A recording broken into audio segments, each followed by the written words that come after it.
La enseñanza del día de hoy habla sobre un hombre que durante su juventud tenía muchos anhelos, soñaba con una vida de lujos y placeres. Un día le dijo a su padre: «Dame la parte que me corresponde por herencia». El padre, atendiendo a su petición, le dio lo que le correspondía. Aquel muchacho tomó todas sus pertenencias y se marchó de la casa.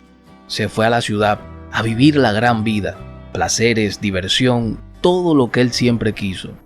Con su estilo de vida, sin darse cuenta, malgastó todo lo que tenía y se quedó sin nada.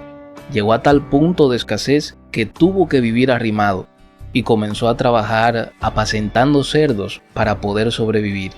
Era tanta la precariedad en la que vivía este muchacho que la comida de los cerdos le parecía codiciable. En medio de su desventura, pensó: «Pero en la casa de mi padre, a los trabajadores les sobra el sustento y yo aquí muero de hambre». Y este joven se dispuso a regresar a su casa, pero no le interesaba retomar su lugar como hijo, sino que su padre lo recibiera como un trabajador más.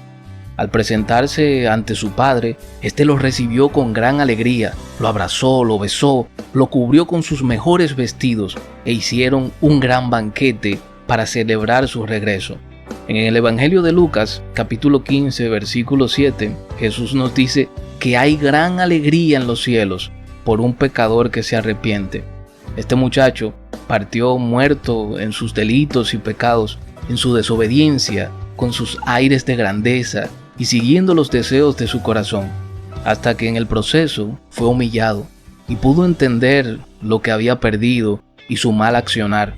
Por eso, cuando volvió a su padre, era una persona totalmente distinta, humilde, sumisa, que reconocía sus fallas y sabía pedir perdón.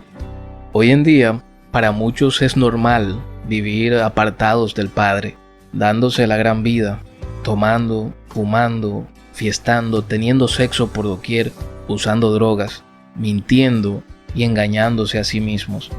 Pero hay otros que, aunque vivieron de esta manera, ya han tocado fondo.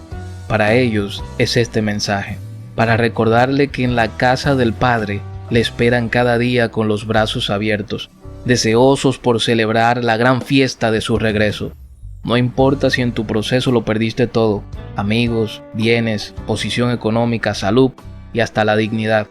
Dios no desprecia un corazón humilde que reconoce sus faltas, y en Él hay abundancia y plenitud de gozo.